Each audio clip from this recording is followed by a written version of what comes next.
So, hi and hello once again sa inyong lahat mga Lods. Blessed day!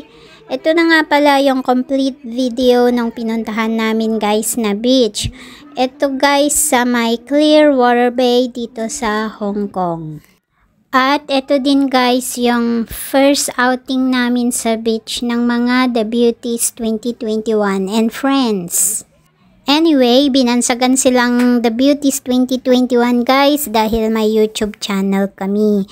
At paki-subscribe na din guys kung hindi man kalabisan sa inyo. Maraming salamat!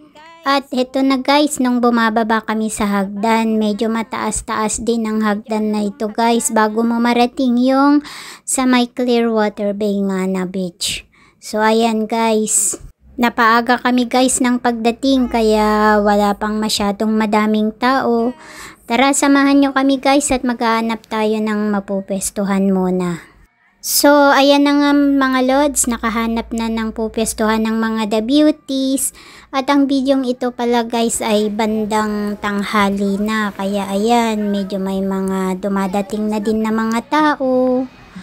Katulad ng batang ito guys, nag-enjoy na siya sa paglalaro. Tas ayun may boat doon guys, medyo malayo nga lang siya. Then may mga nagkakayak din guys, ayun yung mga grupo ng kalalakihan. Ayan yung beach, may mga nagsuswimming. Swimming din pag may time. So tara na guys, i-explore natin ang place na to. Samahan nyo kami.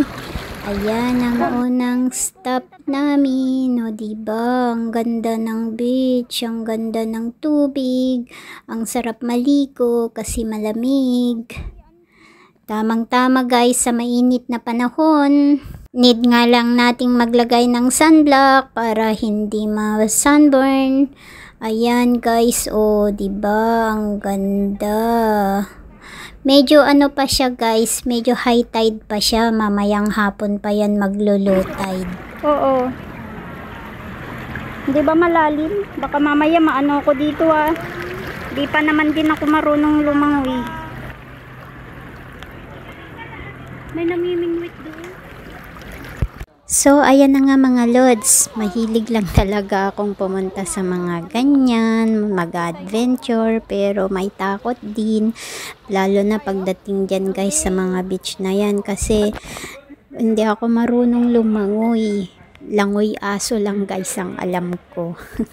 Kaya naman, bear with us mga Lods, kasi mukhang pupunta pa kami doon sa pinakadulo-duluhang parte nitong beach. Ang ganda niya kasi guys, tingnan nyo, diba? Tapos, andyan naman guys yung dalawa kong kasama, yung iba naman naiwan dun sa pinestuhan namin mga Lods. Ayan mga Lods, pwede ding mag-barbecue dito. Kaso yung mga nangingisda lang yata yung mga nag-i-stay dito kasi may mga bag sila, may mga gamit sila dito guys.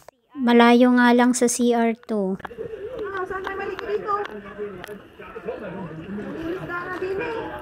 Oo.